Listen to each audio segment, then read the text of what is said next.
April 8, 1943. 27,000 feet above Caen, France. The oxygen mask could not hide the smile of Oberleutnant Ralph Hermican as he watched the unyielding silhouettes laboriously clambering towards his formation through the crystalline canopy of his Faller Wolf 190A5. The 26-year-old veteran Jagdgeschwader ace studied U.S. fighters making their combat debut over occupied Europe. "Armies have sent us flying milk bottles," he relayed to his wingmate, unable to suppress his laughter at the sight of the massive Republic P-47 Thunderbolts battling for altitude. Below them, 16 P-47C Thunderbolts of the 4th Fighter Group climbed heavily in close formation. Their 2,000-horsepower twin Pratt & Whitney R2800 WRP engines straining against their 7-ton weight. To German pilots accustomed to sleek Spitfires and nimble Soviet fighters, these burly American machines looked almost comical. Barrel-shaped fuselages topped with hothouse awnings, wings that seemed too small for their massive bodies, propellers that dwarfed anything in Luftwaffe's inventory. What Hermison didn't know, what none of the German pilots circling like wolves overhead could have imagined, was that they were witnessing the arrival of the weapon that would systematically destroy the Luftwaffe's fighting arm. Within 18 months, these flying milk bottles would transform from objects of mockery into instruments of terror, their Browning 8/2 machine guns becoming the most feared sound in the German skies. The mathematics of destruction were already loaded on those wide wings. 3,400 rounds of ammunition, a combined rate of fire of 6,000 rounds per minute, enough concentrated firepower to cut a disaster in half in less than 2 seconds. The transformation began that April morning when Major Donald Blay, commanding the 335th Fighter Squadron, saw the German formations position for the attack. The former Eagle Squadron veteran, who had transferred from RAF Spitfires only a few weeks earlier, understood what his men did not yet know. That survival in the P-47 required abandoning everything they thought they knew about aerial combat. The Thunderbolt represented a radical departure from conventional fighter design philosophy.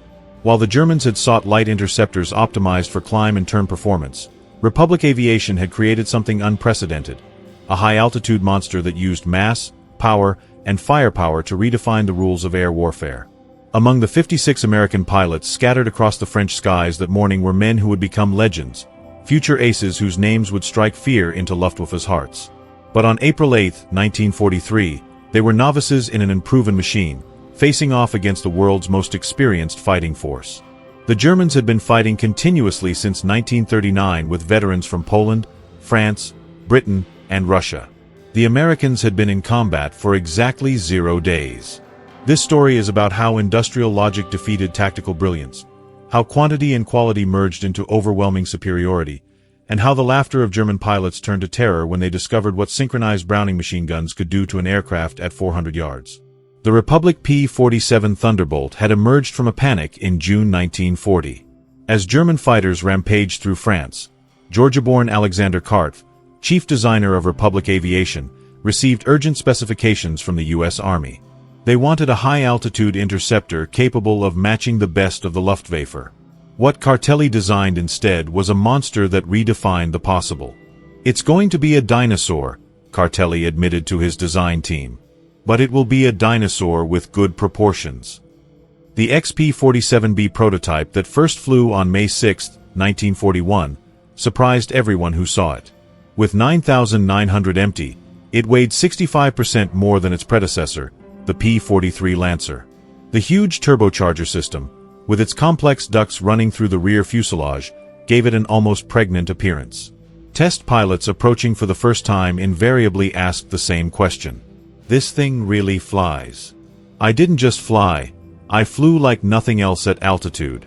The Pratt & Whitney R2800 twin Wasp engine, an 18-cylinder radial producing 2,000 horsepower, could maintain peak power at 27,000 feet where German fighters gasped for air. The exhaust-fueled turbocharger delivered sea-level performance in the stratosphere, where the air was too thin for conventional superchargers. Major Hubert Hub Ska, commanding the 56th Fighter Group training in Bridgeport, Connecticut, initially despised the aircraft. His unit lost 18 pilots and 41 aircraft in training accidents between September 1942 and January 1943. The P-47 killed more Americans in training than the Germans in the first few months of combat. It looped on the ground upon landing, rolled the torque on takeoff and dived with such enthusiasm that the pilots discovered compressibility, its controls freezing as shock waves formed on the wings. But those who mastered it discovered something extraordinary. Lieutenant Robert Johnson, an Oklahoma farmer who would go on to become one of America's top aces with 27 wins, described his first flight. It was like tying yourself to a locomotive. The power was incredible. You didn't fly it, you aimed at it. The first combat encounters in April and May 1943 confirmed all German prejudices. The P-47S couldn't turn with the Faller Wolf 190s, they couldn't climb with the Messerschmitt 109s, they couldn't match their nimble handling at medium altitudes. Luftwaffe pilots quickly developed tactics to exploit these weaknesses, attacking from below where strong lightning fought, forcing turning fights where agility mattered more than firepower. Private Isef Pips Priller, commanding officer of Yakashvada 26, presented himself at the headquarters after their first encounter. The new American fighter is meat for the slaughter. It flies like a truck, spins like a freight train, and climbs like a pregnant cow. Our boys call them Indiana, fat whites who pretend to be warriors. The statistics seem to confirm German confidence. In their first month of operations, American fighter groups lost 14 Thunderbolts to only 3 confirmed German kills. The RAF, watching from their Spitfire squadrons, quietly suggested that the Americans might reconsider their choice of mount. British pilots joked that the best evasive maneuver in a P-47 was to unbuckle and run around the spacious cockpit. But something strange was happening in those first encounters that German intelligence did not notice. The P-47s that were shot down had absorbed incredible punishment before going down. One plane returned from a mission on May 4th with 21 barrel holes and more than 100 machine gun attacks. Damage that would have disintegrated a Messerschmitt or a Spitfire. The massive radial engine, which lacked vulnerable cooling systems, shrugged off the blows that would have stopped the cold of a liquid-cooled fighter. More significantly, when the P-47S hit the target, the results were catastrophic. The Thunderbolt's gun battery created a convergence zone of destruction that German pilots had never experienced. Unlike the rifle-caliber weapons of the war's early fighters or the barrel with limited ammunition, the American fighter could sustain sustained fire for more than 30 seconds, an eternity in aerial combat. The event that would begin to change German perceptions occurred on June 26, 1943 over Lazo, France. It involved the 2nd Lieutenant Robert S. Johnson of the 61st Fighter Squadron and an encounter that would become legendary on both sides of the conflict. Johnson's formation of 48 P-47s was returning from escort duty when they were bounced by 16 Faller Wolf 190s of 2/AGS 26s led by Headman Wilhelm Ferdinand Galland, younger brother of the famous Adolf Galland. The Germans executed a perfect attack, launching themselves from the sun with an overwhelming speed advantage. Johnson's Thunderbolt flying at the rear of the formation was caught in the crossfire of multiple attackers, taking catastrophic damage in the first few seconds of combat. The 2,120 mm cannon shells exploded on his plane. The canopy shattered, hydraulic fluid was sprayed into the cockpit, the engine cover was ripped off, and fire broke out behind the instrument panel. Johnson, wounded in the nose and leg by shrapnel and bullet fragments, tried to escape, but found the canopy was stuck. A 20 mm shell had exploded on the canopy track, welding it together. He was trapped in a dying plane at 27,000 feet. What happened next defied all assumptions about combat damage tolerance. Despite having no forward view through the oil-covered windshield, a barely running engine that shook violently, and controls that responded only intermittently, Johnson managed to level the plane and point it toward England. The P-47 continued to fly with damage that would have reduced any other fighter to fallen debris. Then it got worse. A Lone Wolf 1190 flown by an unknown pilot of 2/JG-26 discovered the crippled Thunderbolt limping into the channel at less than 170 miles per hour. Historical research has never definitively identified this pilot, although several names have been proposed based on German combat reports from that day. What followed was one of the most extraordinary encounters in the history of air warfare. The German pilot positioned himself behind Johnson's P-47 and opened fire with his 420 mm cannon and 213 mm machine guns. Johnson, unable to evade, could only curl up behind his armor and pray. The Thunderbolt absorbed the entire ammo load from the cannon. The German then repositioned himself and fired again, this time only with his machine guns. With the ammunition in the cannon exhausted, the German pilot approached his side, looking in disbelief at the flying debris. Johnson could see his face clearly, young, blonde, his expression changing from confidence to confusion and something akin to fear. The German repositioned and emptied the machine gun ammunition he had left in the beam. Still, it flew. He stepped back again, shook his head in apparent amazement, gave an informal salute, and walked away, presumably out of ammunition. Johnson's P-47 landed at Manston with its engine failing on the track.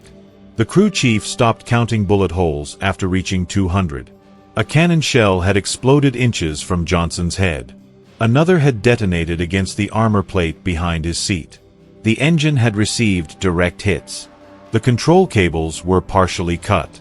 3 of the 4 main spars, the structural backbone of the fuselage, were pierced. However, the plane had brought him home. Johnson's plane survival sent shockwaves through both air forces. American engineers studying the wreckage realized that they had underestimated their own creation. German intelligence that received combat reports from Yugoslav's 26th Section initially refused to believe it. No plane could absorb so much punishment, but the testimony of several pilots confirmed the impossible. The Thunderbolt had taken everything the best Luftwaffe fighter could deliver and survived. By July 1943, American pilots were learning to exploit the true strengths of the P-47. Lieutenant Colonel Hubert Zena, commander of the 56th Fighter Group, had discovered the secret through brutal trial and error. Don't go back to them. Do not climb with them at a low altitude. Use your weight. Use your power. Use your weapons. The massive weight of the Thunderbolts, initially seen as a disadvantage, became a weapon. On a dive, nothing could catch him. From 30,000 feet, a P-47 could reach 550 miles per hour, faster than any German fighter could achieve, even in a vertical dive. This speed could be converted to altitude in a rapid ascent that would leave the fighters that were chasing them helplessly behind. Captain Walker Bard Mahurin, who would become one of the first American aces in Europe, developed what became known as the boom and zoom tactic, although pilots called it the lightning turkey shot. Instead of engaging in traditional dogfighting, P-47 formations would ascend to 30,000 feet, higher than German fighters could effectively operate. When the Luftwaffe fighters appeared below, the Thunderbolts rolled inverted and submerged, reaching speeds that made deflection firing impossible for the defending Germans. In the background of these dives, American heavy machine guns would talk. The German pilots who survived described him in front of a lead wall. The combined firepower creates an impenetrable zone of destruction. The planes caught in this convergence pattern not only fell, but disintegrated. The real revelation of American firepower came during the August 17, 1943, double raid on Schweinfurt and Regensburg, the deepest penetration into Germany attempted to that date. This mission would demonstrate both the limitations of the P-47, its range even with launch tanks, and its terrifying effectiveness when employed correctly. Major David Schilling, commanding the 62nd Fighter Squadron, encountered a formation of Messerschmitt 110 destroyer aircraft that were positioned to attack the B-17S with their heavy guns and rocket armor. Heavily armed but less maneuverable twin-engine German fighters were the Luftwaffe's specialized bomber killers. Schilling's flight of 4 Thunderbolts rolled into its attack dive from 28,000 feet. Uniffizier Heinrich Roth, a gunner in one of the Mi-10s who survived, later recounted in an interrogation P. The American fighters fell like hammers from the sky. I opened fire at 800 m. Good blows. I saw them hit the wing of the fighter. The P-47 didn't even wobble. Then he fired. The plane in front of us just fell apart. Not knocked down, destroyed. The wings separated from the fuselage, the tail cut off, the crew compartment shattered in metal confetti. Within 2 seconds, a 110 turned into nothing. 8 Mess's 110 were destroyed in less than a minute. German pilots had never experienced such concentrated firepower. Each P-47 carried 425 rounds per gun, 3,400 rounds in total, weighing nearly 900 pounds. At a convergence distance, normally set at 300 yards, the ballistic trajectories of the 8 guns intersected in an area about 6 feet in diameter. Anything in that area faced 100-inch-per-second projectiles, each traveling at 2,900 feet per second. The ammunition itself was a revelation of American industrial capability. While German fighters fought with limited cannon ammunition, usually 120 to 200 rounds for a 20 mm gun, American pilots could hold fire for more than half a minute. The standard combat load mixed armor-piercing incendiary ammunition, armor-piercing incendiary tracer, and standard ball ammunition in patterns designed to destroy and ignite. Lieutenant Colonel Francis Gabby Gabreski, who would go on to become the best American ace in Europe with 28 wins, described the effect. When you hit them with the 8, they not only fall, but explode.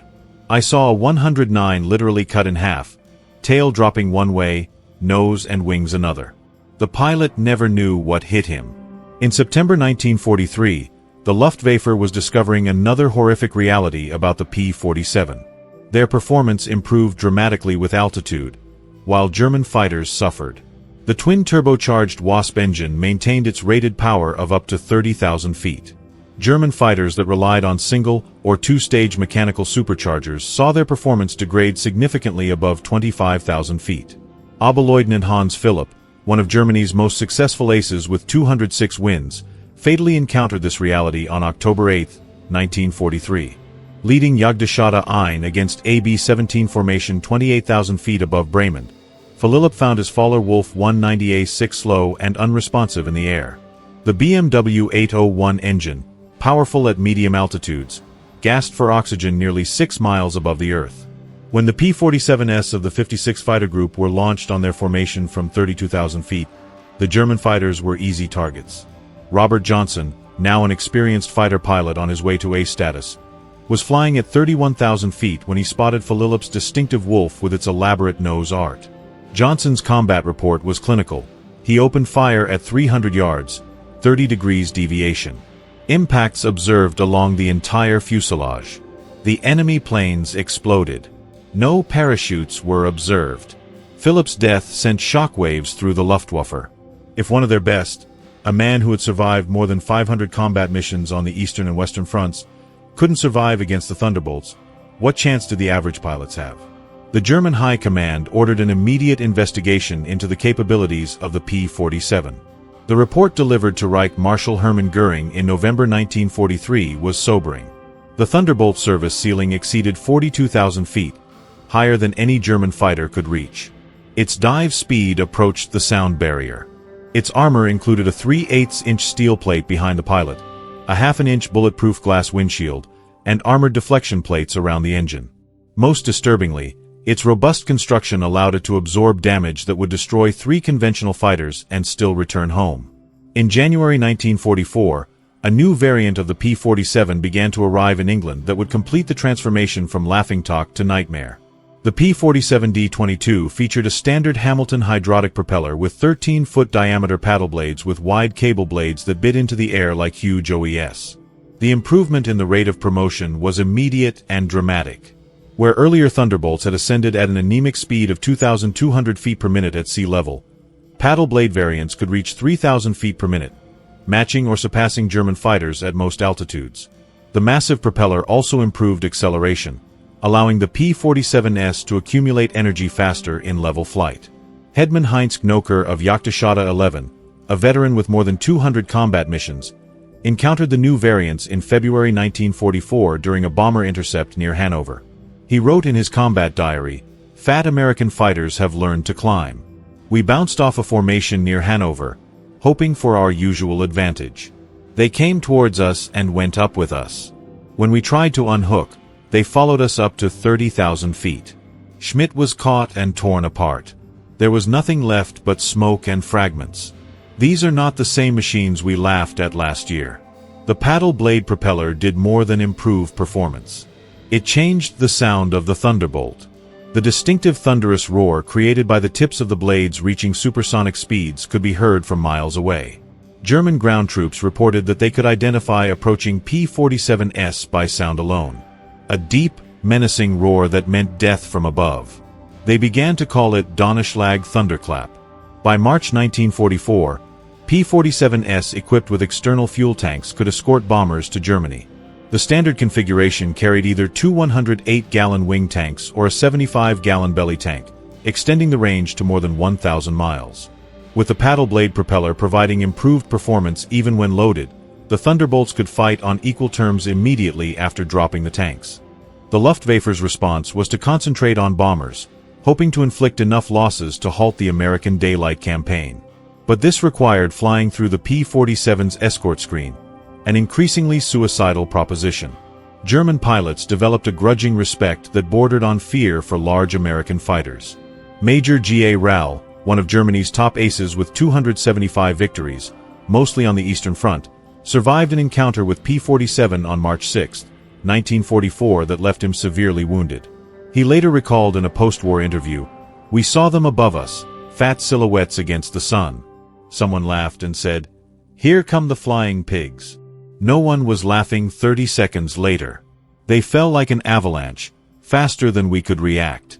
The first pass destroyed 3 of our fighters, which had just disappeared, transformed into burning rubble.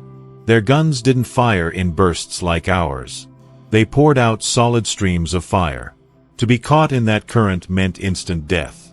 The escort missions revealed another advantage of the P-47, endurance. While German fighters operated at full power configurations that consumed fuel quickly, large American radials could cruise efficiently at high altitude. The beams could stay with the bombers for hours, rotating the upper deck while maintaining enough fuel for combat and return. As more P-51 Mustangs arrived to take over long-range escort duties in the spring of 1944, P-47 units became increasingly focused on ground attack, a role that would make them the most feared aircraft in the German arsenal. The transition began in earnest in April 1944 as the Allies prepared for the invasion of France. The Thunderbolt's heavy machine gun battery proved equally effective against ground targets. Standard armor-piercing incendiary ammunition could penetrate the upper armor of most German vehicles, while the large volume of fire could destroy soft targets in seconds. A 2-count burst placed 160 half-entry shells in a target area the size of a truck. But it was the addition of bombs and rockets that transformed the P-47 into a veritable multi-role monster.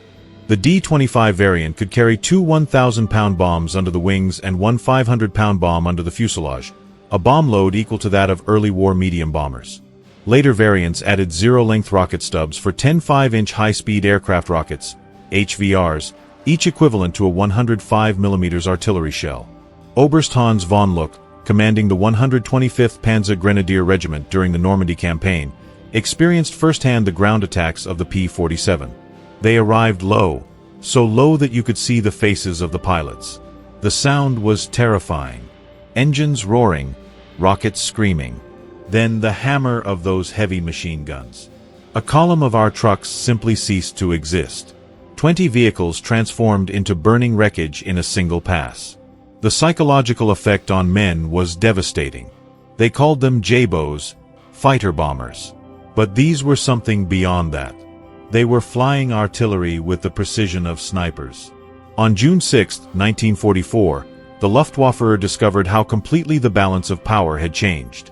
More than 500 P-47s provided air cover for the invasion, creating an impenetrable umbrella over the beaches. German fighters trying to reach the landing zones were massacred. Oberleutnant Wolfgang Fischer of Jagdgeschwader, 2 of only 3 German pilots to reach the beaches that day, reported that the sky belonged to the Americans. Lightning piled up from sea level to 30,000 feet. We try to make our way at dawn. 12 fighters of our group. I was the only one who returned.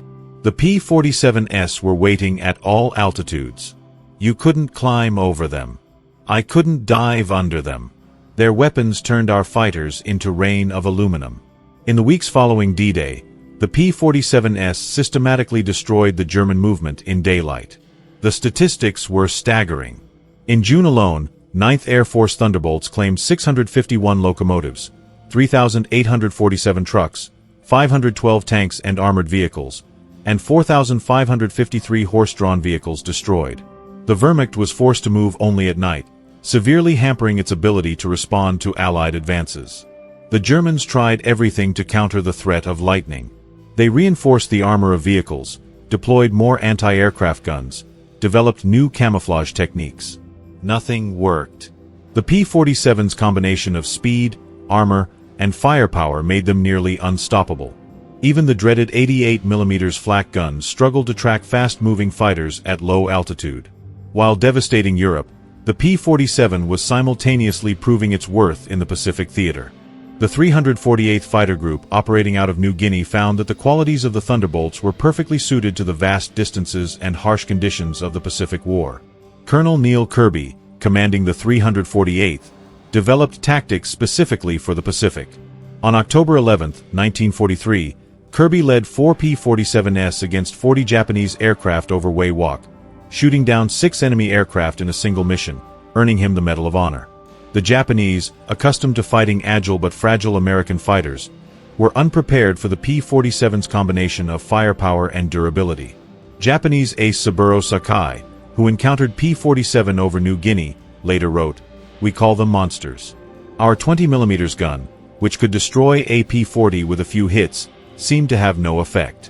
I put dozens of rounds on a beam and watched it fly. His return fire was terrifying.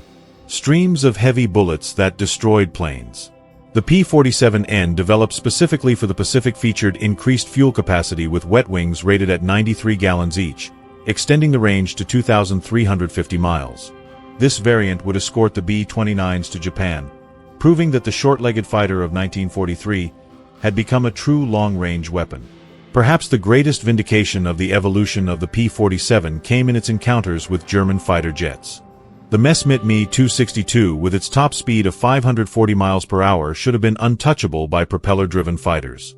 But Thunderbolt pilots found they could catch planes in 2 situations: during takeoff and landing, when aircraft were most vulnerable, and on high-speed dives from altitude. On November 27, 1944, Lieutenant Colonel John C. Mayer of the 352nd Fighter Group became one of the first pilots to shoot down an M262 with a P-47. Diving from 28,000 feet, Mayer's Thunderbolt reached speeds close to 500 miles per hour, fast enough to catch the plane in level flight. The plane's pilot, confident in his speed advantage, never saw the P-47 dive until Mayer's guns opened to 400 yards.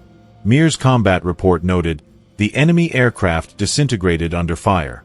Large parts, including both engines, separated from the fuselage. The pilot did not escape." Concentrated fire from 850 caliber guns proved more effective than we anticipated against jet aircraft. In early 1945, specialized variants of the P-47M were deployed specifically to counter German aircraft and V-1 flying bombs. With water methanol injection boosting power to 2,800 horsepower and refined aerodynamics, these final spokes could reach 470 miles per hour in level flight at 30,000 feet, fast enough to intercept even aircraft in certain conditions. Major George Bostwick, commanding the P-47, equipped 63rd Fighter Squadron, shot down 2 M262s in March 1945. His tactical report emphasized firepower over speed. Planes are faster, but they can't turn and can't take punishment. A good blast of our battery and they fall apart as if they were made of paper. They have to slow down to attack the bombers. That's when we get them. The last demonstration of American industrial might came during Operation Bodenplatte. The Luftwaffe's desperate attempt to destroy Allied air power on January 1, 1945. Nearly 900 German fighters, including their remaining best pilots, launched surprise attacks on Allied airfields in Belgium and the Netherlands. At Y-34 airfield near the Metz, home to the P-47s of the 365th Fighter Group, the attack was initially successful. German fighters destroyed 22 Thunderbolts on the ground along with several other aircraft. A captured German pilot brought to the command post pointed to the burning plane and sneered, "What do you think of that?" Major George Brooking's response became legendary throughout the 9th Air Force. He pointed to the flight line where ground crews were already pushing aside damaged planes and preparing hard supports for replacements. "By tomorrow, we will have 40 new ones. How long will it take to replace your drivers?" The smile of the German pilots disappeared. Within 48 hours, factory-fresh P-47D-40s filled the flight line. Flying from depots in England, the Luftwaffe lost 271 aircraft and 213 pilots at Bodenplatte, including many irreplaceable instructors and squadron leaders. These losses could never replace them. The Americans lost 134 aircraft in total at all airfields attacked, all replaced within a week. The numbers told the story of an inevitable defeat. Republic Aviation produced 15,683 P-47s during the war, more than any other U.S. fighter. At peak production, the Farmingdale factory on Long Island completed 1 Thunderbolt every hour throughout the day. The Evansville plant in Indiana, built from vacant farmland in 1942, was producing 500 aircraft per month by 1944. Each P-47D required 65,000 individual pieces, 8 miles of electrical wiring, 2,000 pounds of aluminum and 300 pounds of rubber.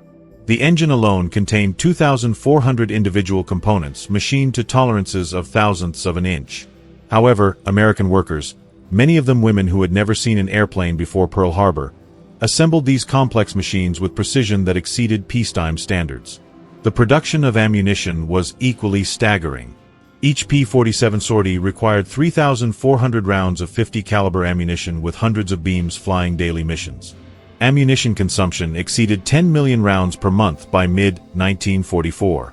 The Lake City Arsenal in Missouri, one of several munitions plants, produced 30 million rounds a month.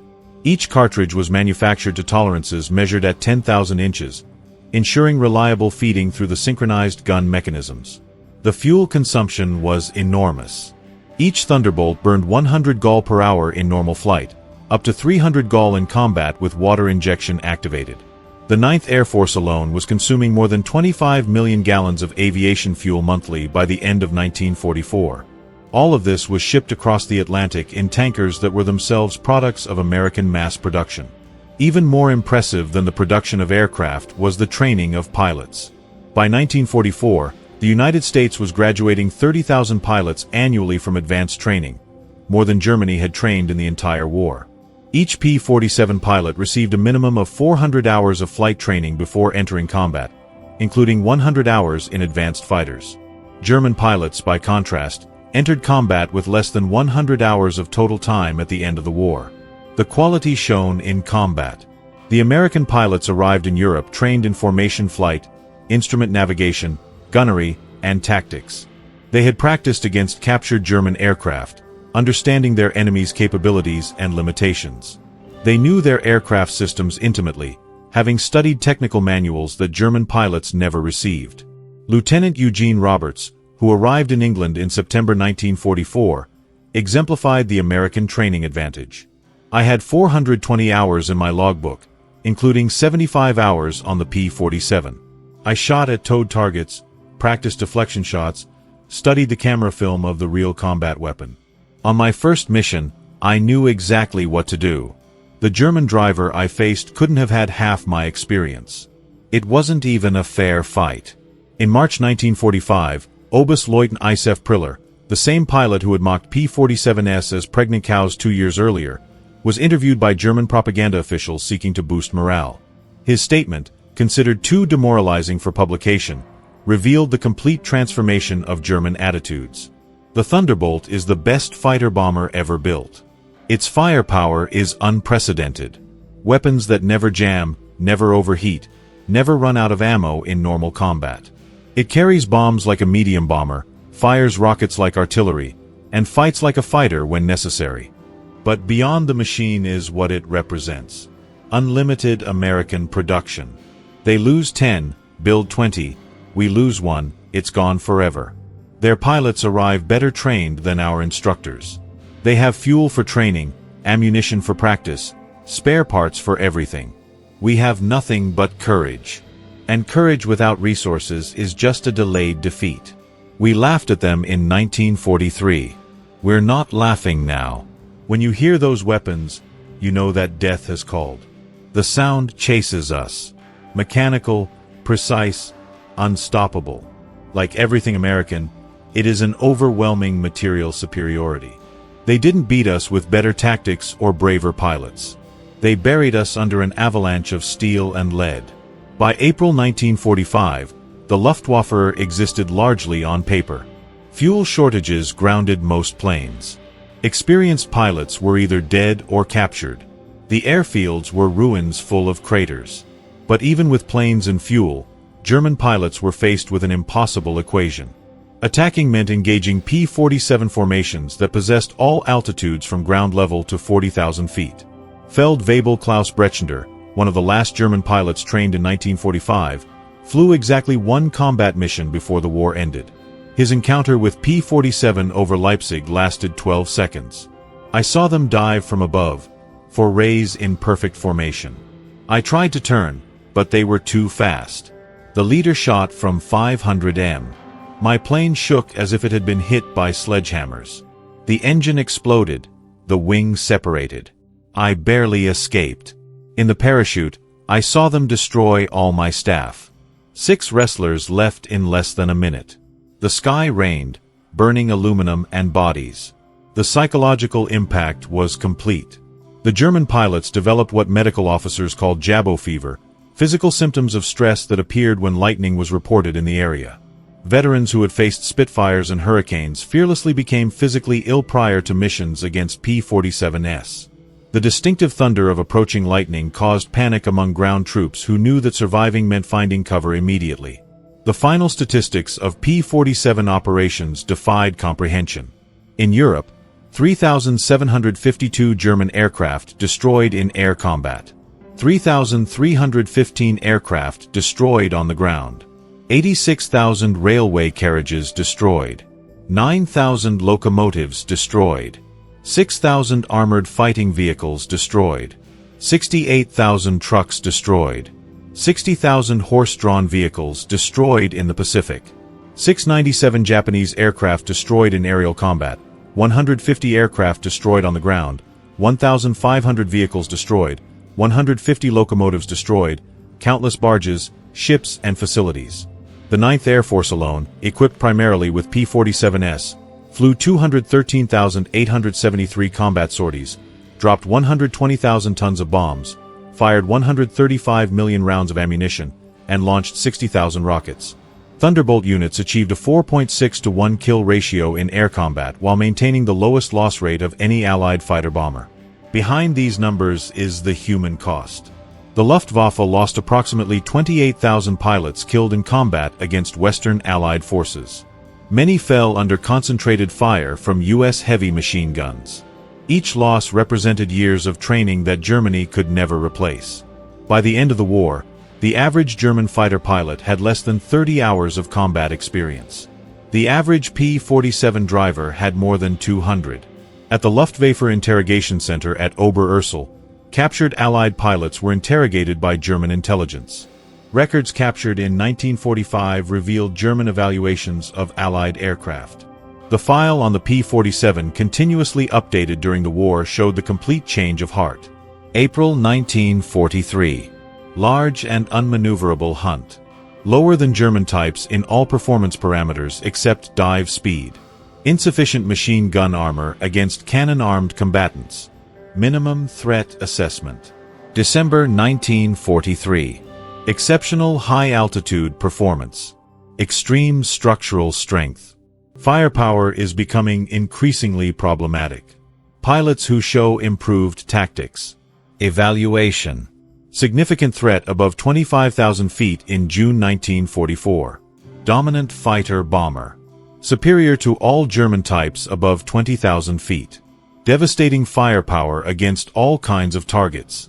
The structural strength makes shoot-on extremely difficult. Evaluation. Critical threat at all altitudes. March 1945. The best fighter bomber of the war. Combination of firepower, durability, and unmatched performance. Exceptional evaluation of useless pilot quality in direct engagement. In 1985, at a meeting of German and American fighter pilots in Phoenix, Arizona, former adversaries met at peace. General Lieutenant Adolf Galland, former head of the Luftwaffe's fighter arm, was asked about the P-47. His videotaped response captured the complete transformation. "We made a terrible mistake in 1943.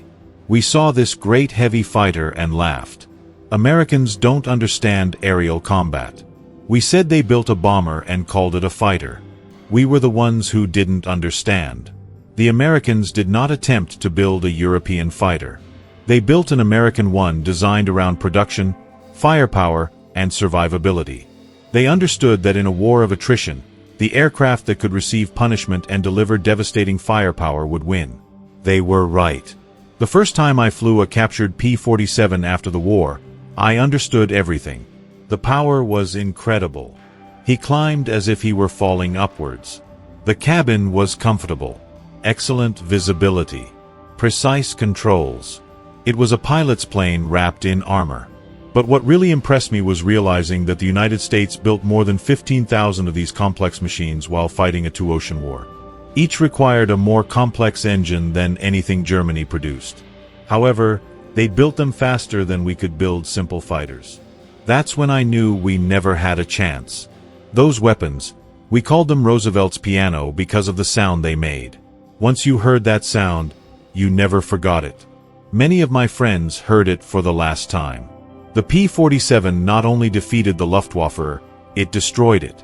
The design of the P-47 perfectly represented American industrial philosophy.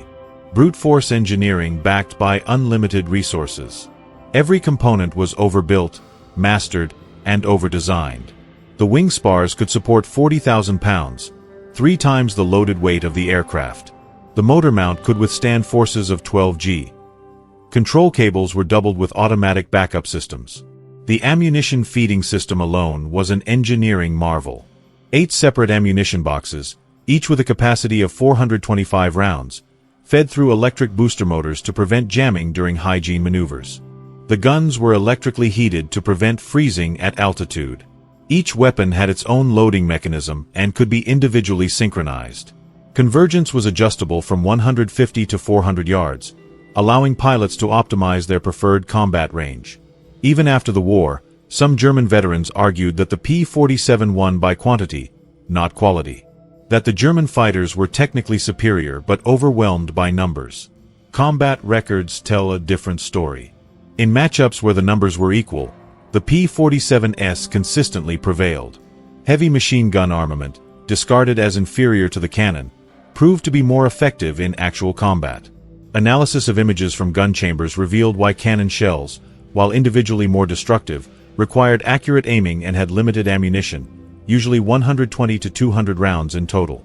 The P-47's guns created a bullet probability cloud that guaranteed hits even with imperfect aim. At typical combat ranges, a burst of 2 cons put at least 20 rounds on a fighter-sized target, enough to ensure destruction. The ammunition itself was superior. American 50 caliber armor-piercing incendiary rounds used a delayed action fuse that ensured penetration prior to detonation. The incendiary compound burned to 3,000 degrees Fahrenheit, hot enough to ignite the aluminum structure. German 20mm shells, although heavier, often exploded on contact with the surface, causing spectacular but sometimes superficial damage. The P-47 Thunderbolt remains the heaviest single-engine piston fighter ever mass-produced. Its empty weight of 10,000 pounds exceeded the gross weight of some twin-engine fighters. Its engine produced more power than entire formations of bombers from the previous war. Their guns delivered more firepower than an infantry squad. However, it was built by the thousands, flown by kids fresh out of high school, and kept in combat condition by mechanics who learned their trade in weeks.